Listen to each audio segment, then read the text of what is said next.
Hello and welcome to another class of ATMO 620. I hope you're all doing well, and I hope you are enjoying our journey in cloud microphysics. So, just a quick recap: we are talking about rain, which is kind of everywhere here in Hawaii, and in particular, we are thinking about warm clouds. And we are asking ourselves, why does it rain in these clouds? Now, this may seem like a relatively innocent and kind of obvious question, but as we saw last time, it's actually not. The process of condensation, which is what we would think as the main responsible for rainfall, isn't actually the main responsible for rainfall. And we started thinking about. We introduced the concept of collision and coalescence and saw how these are important to explain how cloud droplets can grow from a relatively small radius to a large radius, a large enough radius to fall within 10 minutes from their formation. Okay, so today for this class we will continue. This will be a short class, and we will continue to talk about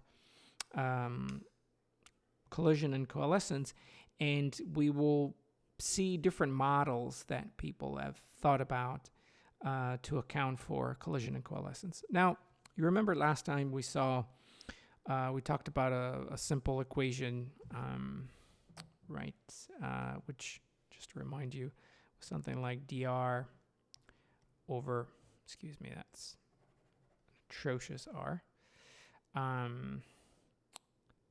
dr, better, over dz equals minus E bar m for rho of liquid. This was an effective coalescence efficiency. This was the amount of cloud liquid water content in certain units of mass, and this was the density of liquid water. Remember, the minus was because droplets are going down, so they increase going down, but so you decrease going up. Good. Okay, so this equation here was originally included in a model a model proposed by Bowen, this person Bowen, who proposed this model to study rain development in warm clouds, right? It's the reminder of the equation. In order to do a calculation, Bowen assumed distribution of droplets of equal radius that ascend in a cloud at constant velocity. Droplets grow by condensation, and then droplets assumed that there was a droplet inside of this cloud that had twice the mass of the other droplets, okay? So, didn't explain why, it's just what it was. This droplet is clearly carried up. It grows by condensation, and then it grows also by coalescence processes, and it grows according to this formula here. Now, at a certain point, the growth by coalescence kind of overtakes the growth by condensation in terms of importance.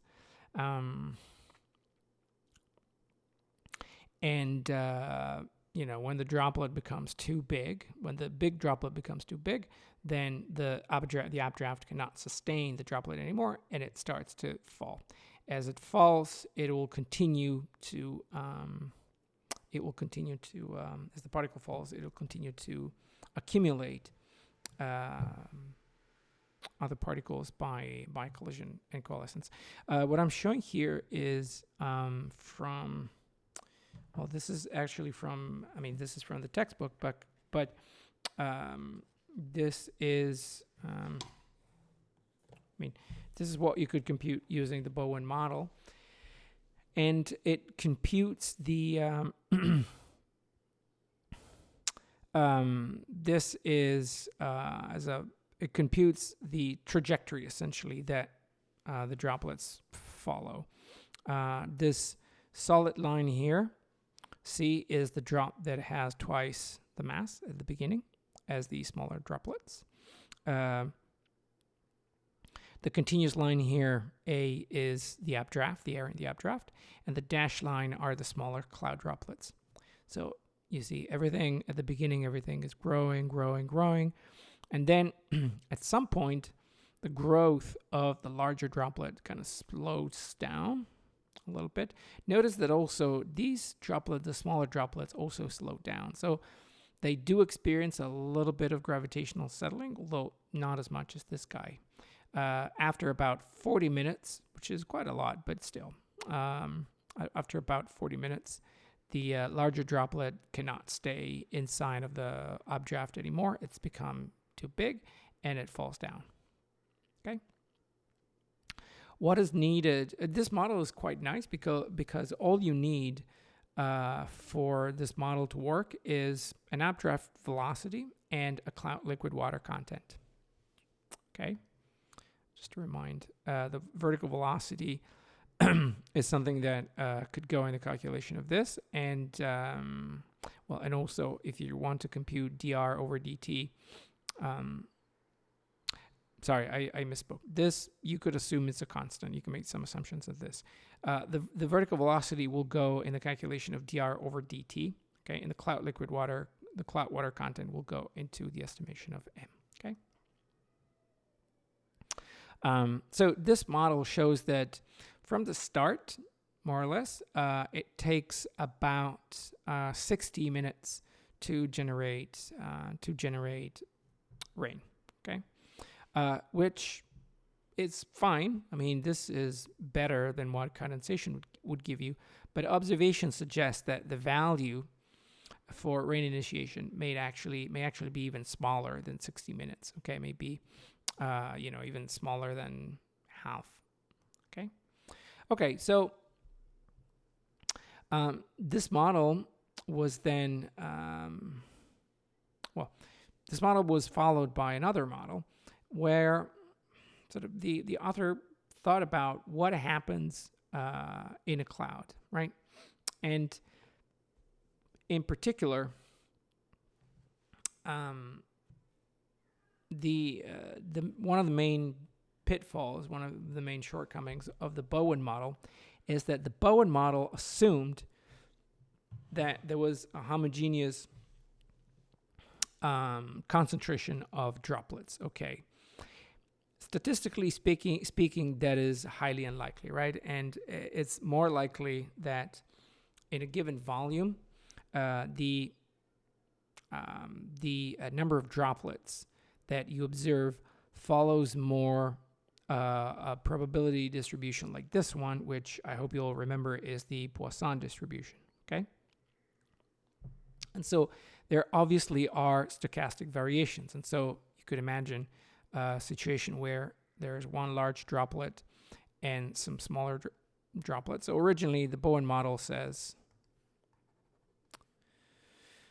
I don't know how to draw this effectively, but let's say that there's a larger droplet here and there's a more or less uniform distribution of smaller droplets. Okay, here I'm drawing them as if they were, in a sort of in a horizontal grid.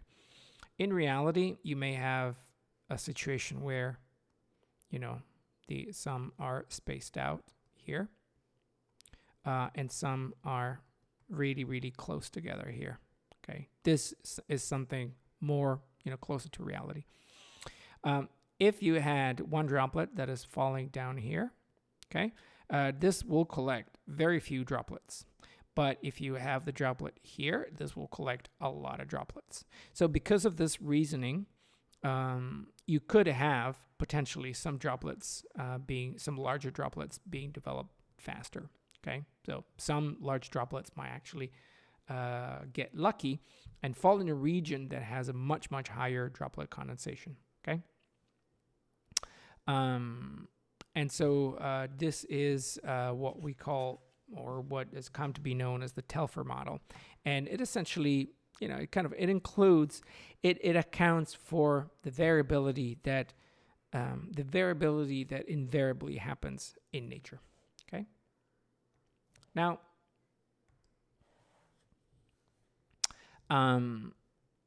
this model was, was better and gave better results than the Bowen model. Particularly, in particular, it showed that a reasonable raindrop spectra were produced already a few minutes after the beginning of the cloud, let's say. But the distribution of the droplet radii was still a little bit skewed compared to the Bowen model. So improvement, and we're happy. The mode of the distribution was kind of similar to what had been observed, but still not ideal. So something else might be needed. Notice that so far, both the Bowen and the Telford model are kind of simple, if you will. Okay, so these are very, very simple assumptions. Where you're considering the Bowen model, you're simply considering, if we go back, we're simply considering one simple large droplet here that is falling down, and a lot of smaller droplets, right? The Telford model is kind of similar in that, again, you could still do it with one larger droplet and a bunch of smaller droplets, but the smaller droplets now have a much, much different distribution in space, okay? Well, so what you could do is actually assume that instead of having a simplified situation where you have a known collector and a bunch of known collectee, you could allow for the possibility that collector could be collected by a larger droplet, and these ones could also collect some smaller droplets and so forth. In other words, instead of thinking about individual droplets, we could think about the distribution of droplets, okay? And this is something that we encountered before, right? I don't know if you remember, but when we derived the evolution of cloud droplets in time, we said, with some simple considerations, we derived a simple equation that allowed us to compute the distribution of cloud droplet radii as a function of time once the initial distribution of cloud droplet radii was known, okay? So this is kind of a similar thinking whereby we're abandoning the idea that there is that there are known and fixed roles, but we allow for the situation to be a little bit more fluid. Now, this is quite typical in physics, where when you start, it always makes sense to start simple and to start with simple things. But then, with simple things, you obtain some results that are reasonable, but then they're not perfect. And when you try to get a little bit closer to reality, then you start to, you have, how can I say it? A more complex approach is needed, if you will, okay? I made that sound like a very profound statement, but it was actually not a particularly profound statement. I mean, it's just what it is. Okay, so this leads us to a bunch of equations that look really, really complicated, but they're really, really not. They're just very simple. And you might be thinking, oh, well, if they're that simple, why did you have to say it? Well, I mean, you'll see. I mean, they look scary, but don't be scared. I think part of the reasons why these things look scary is that we don't normally think in terms of distributions. So when we teach science, we always teach these simplified thinking processes where you have one thing interacting with a bunch of other things. Anyway, Okay. So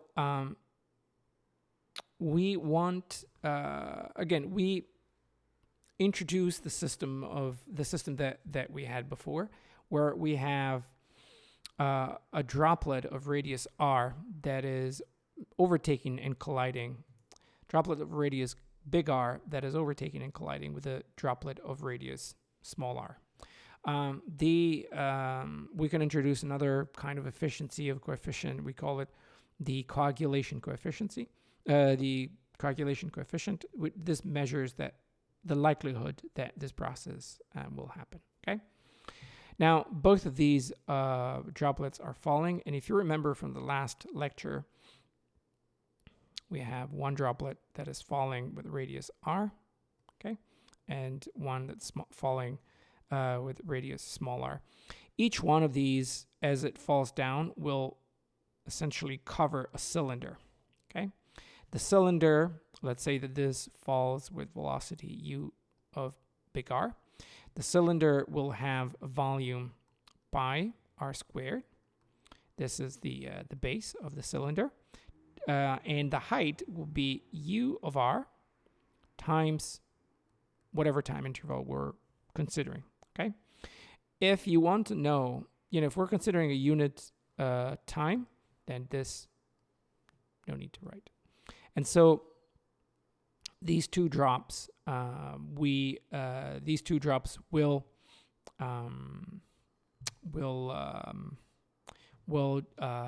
sweep two different cylinders, this one and this one. They differ because the velocities are different and also because the radii are different, okay? Now, remember last time we said, we talked about what are the conditions for the droplets to collide, to quote unquote touch each other. Well, just as a reminder, if this droplet was just a point-like object, the condition would be that this point-like object has to be within this cylinder, okay? However, things are a bit more complicated because you could have a case where the larger droplet collides with this droplet. So you have this intersection of these two circles. And you could have the situation where this intersection contains an area, right?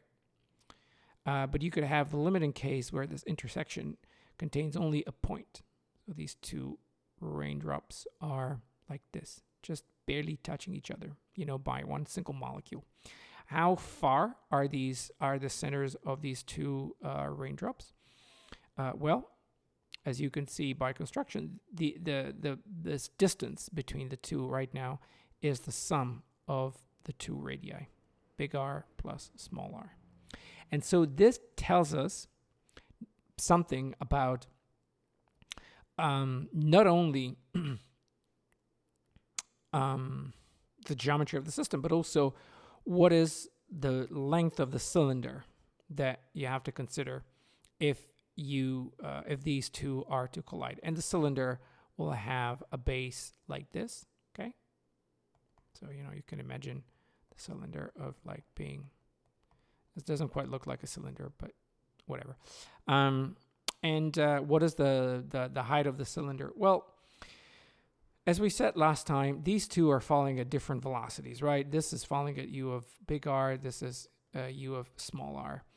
Let's just simplify our lives and let's put ourselves into a frame of reference where this is not falling and this is falling at u of r minus u of r. Okay? So this is the volume of the cylinder. Okay? Excellent. So now we can include aerodynamic effects like we said last time. And in particular, we have this collision coefficient here.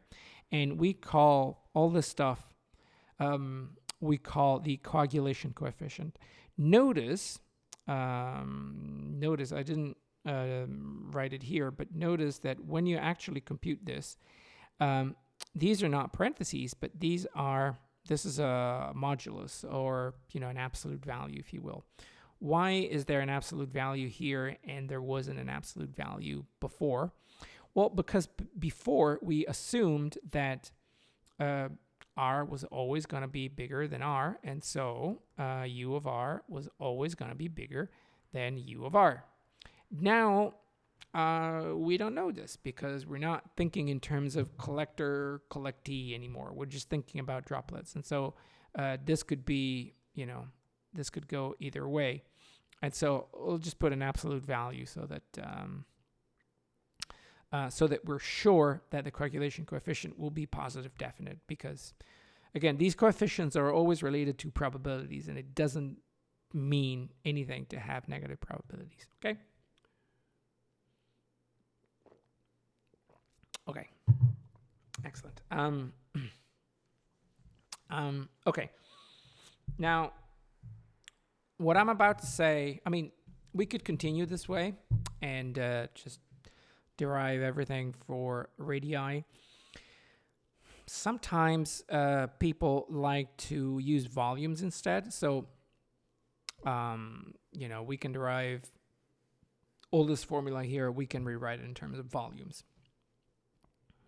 This looks like a very unnecessary complication, but sometimes, this can be an effect of, for example, of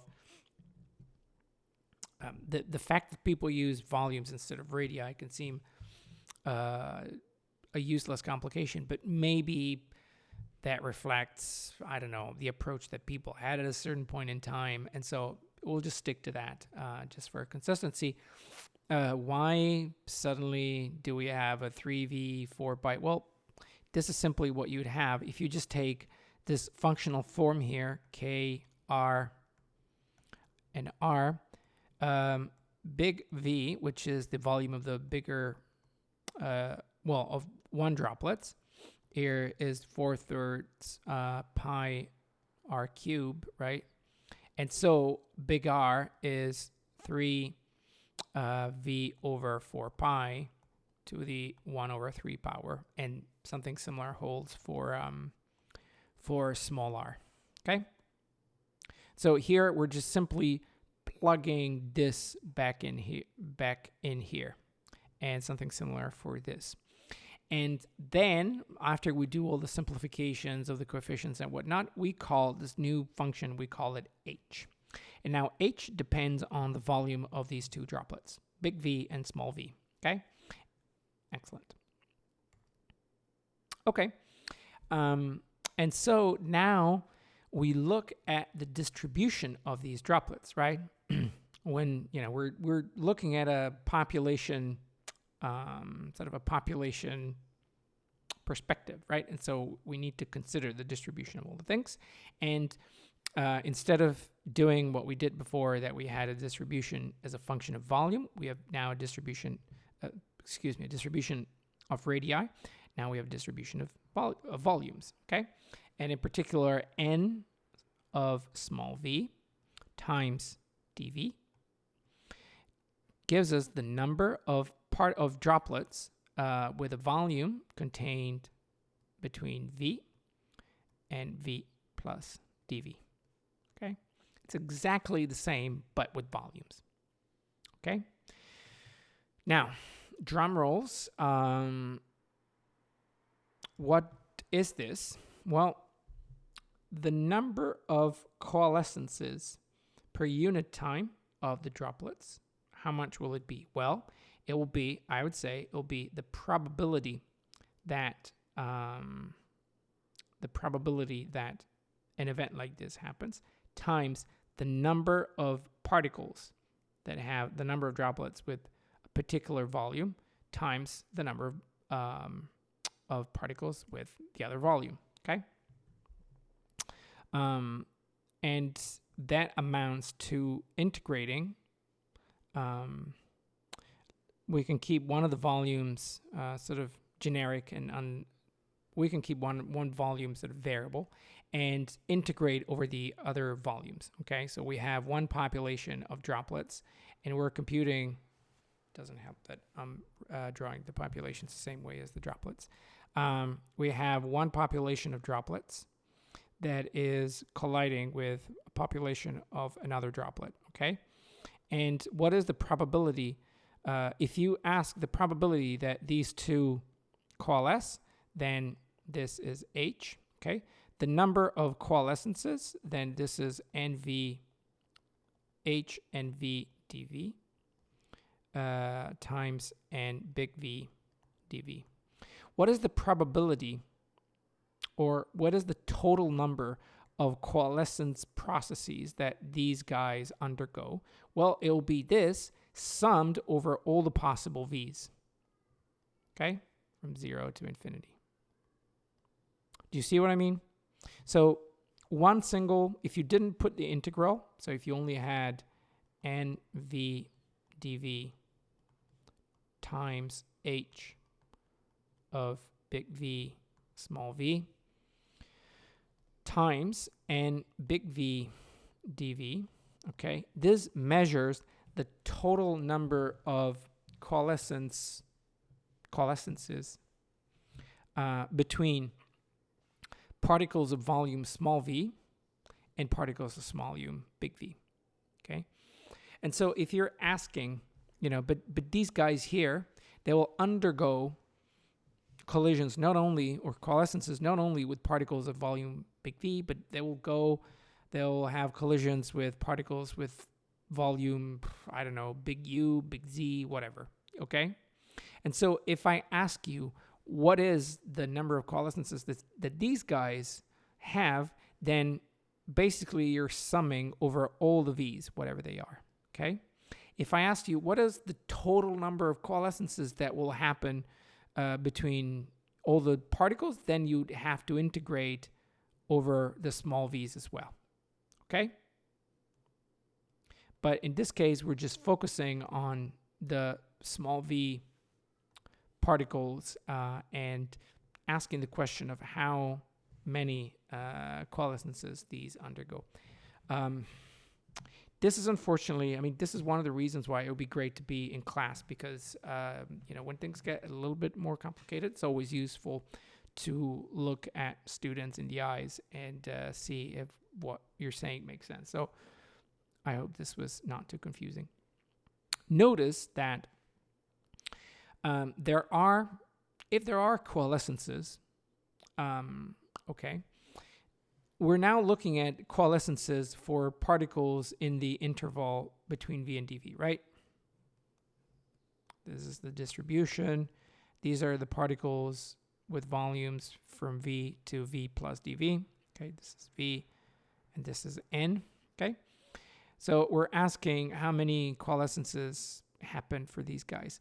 Now, these processes, because of what happens in a coalescence, the volume of a droplet after a coalescence process will be bigger than it was before.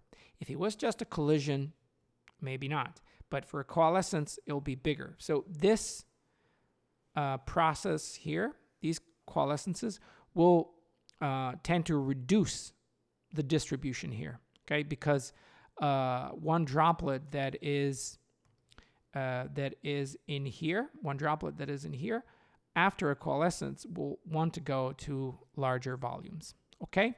So this term here reduces the number of particles with a given volume, okay? Excellent. However, what could happen? Well, the other thing that could happen is that, remember, let's draw the distribution function again. Okay. We are paying attention to this column here, okay, and to the droplets within this column. We said the coalescences that these guys have will push some of these guys out. However, you might have some smaller droplets that will have a coalescence and that will get to have their right volume to come in here, okay? How much is the number of coalescences that will get you in there? Well, it's very simple. It's exactly the same, basically. And so you can see that the function that we're using to count the number of coalescences is very similar to the one we had before. Remember, before we had NV dV H big V small v NV dV, right?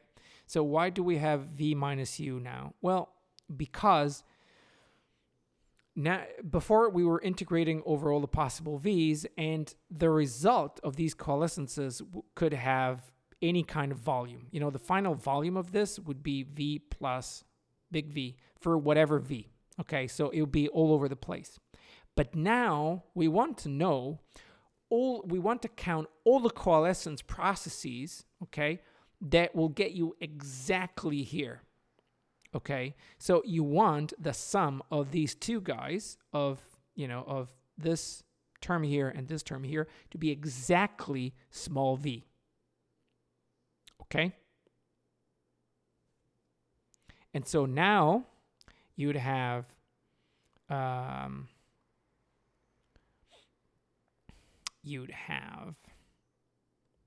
would be something like NV minus U d V H V minus U U NU. I apologize that my U and my V and my N look really similar, but whatever. I hope it's clear. And then you integrate over U because U is the smaller one. If you're confused as to why the integral is in different places, the first integral over dV was at the beginning, of course, but NV and dV don't depend on capital V. Okay, that was variable, and so we can always take that out and write the integral over here. In this case, however, we're integrating over U, right? And so the only thing that doesn't depend on U is this guy here, dV. But this new distribution now also depends on U, and so this will have to stay inside, okay? And that's why we write it like this, okay? We're using 1/2 because if you have, we're looking at all the particles that are smaller than V, right? And in particular, we're looking at particles that have volume N minus U and volume U, right? And so you may find in this counting, you may find yourself double counting, right? The coalescence processes, because let's say that I don't know, let's say that for sake of argument, V is 3 meter cubed, right? And you have one parcel that is V1 that is 2 meter cube and volume 2 is 1 meter cube, right? If we're counting, if you're looking at all the particles that have a smaller volume, you could say, well, V1 plus V2 will give you exactly V, okay? But also V2 plus V1 will give you V, right? Because, you know, you're counting, you're looking, if you're integrating over one, so if you're keeping track of one of them, then both would be allowed, if you will. Do you see what I mean? But in reality, these two are the same because, you know, the sum is, and the products here, you know, they enjoy the commutative property. Okay, so we don't want to double count, and that's why when you count all the possible coalescences, you go through all the particles that have, all the droplets that have a smaller volume than V, but then you have to keep in mind that if you do that, you'll double count, and so you have to take a factor of 1/2. Okay, I hope this was also clear. It's not a big point. I mean, it's not a major thing. It's just that, you know, you're integrating over U. Anyway, this will tend to increase the number of droplet in this column. Okay, so this will be a source term, whereas the other one was a destruction term. Now you can put everything together, and this will give you a way to estimate changes in a unit of time, changes to the concentration of volumes at a particular value of volume V. So the derivative of NV dV, this is the number of droplets with a given volume. This will be this production term, minus this destruction term. So a few things. This is wonderful for a variety of reasons. One thing you could do is that you could get rid of this dv here, and this simply becomes an equation, a differential equation for the entire distribution, right? And v could be whatever. So this is fantastic. Where is the trick in this? The trick is that integral equations are typically extremely hard to solve. Derivatives are, I don't know, they're kind of well behaved, and it's kind of easier to deal with derivatives, but integrals are very, very complicated, and it's not always immediately obvious how to solve these. And notice that this is a particularly complex situation because n is inside one integral here and two integrals. Two n's are inside an integral and one n is inside an integral. So this is, in principle, this could be really complicated, particularly if h was a very, very complicated beast. Okay. Also, again, we derived this for the volume, but you could also derive this for the radius. I mean, it's pretty intuitive, right? It doesn't really matter. I mean, all this holds true whether you look at radii or volumes. So yeah, what you're left to do is essentially take a computer and put these equations on a computer, and you can solve them numerically, essentially. So this is kind of what you end up doing. What's the trick when you solve things numerically? Well,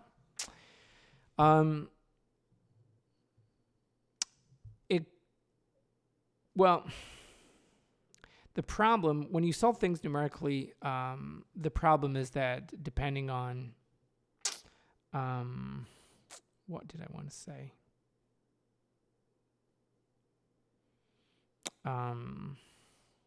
Okay, never mind. I don't mean to confuse you even further. Okay, you can solve this numerically, and you may not get a particularly beautiful answer, but at least you'll get some kind of an answer of how, given a certain initial distribution of volumes, how the distribution of volumes may evolve in time. Okay, so last thing that I wanted to mention, and this is a pretty interesting topic, is that, all these things that we've derived and discussed and drawn, they kind of assume, if you think about it, they kind of assume always some very simple conditions. They kind of assume sort of a laminar flow in a way, right? And the way you think about it is always kind of laminar. But the flow within clouds is always inherently turbulent. And the problem with turbulence is that fully accounting for it is extremely difficult, because turbulence is, as we all know, is extremely complex, extremely complicated, and accounting for it is just not possible in simple ways. We do know that turbulence affects collision and coalescence, and they affect the collision efficiencies, and they can accelerate the collision process. So, as I said earlier on, when you think about the flow, okay, you should imagine the cloud as made of different turbulent eddies. And these eddies have different sizes. I hope you remember sort of how turbulence kind of cascades from bigger to smaller eddies, and different intensities. And when you have cloud droplets within these eddies that are kind of transported and advected around by these eddies, droplets of different radii are going to be affected differently. even if this eddy is within a larger updraft that is moving at at some speed, okay, u. These will respond differently, and so this may have a curved, more linear trajectory. Smaller droplets might have a more curved trajectory and whatnot. Because of this, turbulence is almost like a shaker, if you will, and will affect, it could actually accelerate the collision process, okay? There's another mechanism, and that is also due to turbulence, and the fact that because of the eddy structure of the turbulence velocity field, you could have that you have droplets that start off from separate eddies, and that maybe they're brought together because sort of the eddies overlap, maybe, okay, and so this will facilitate the collision, even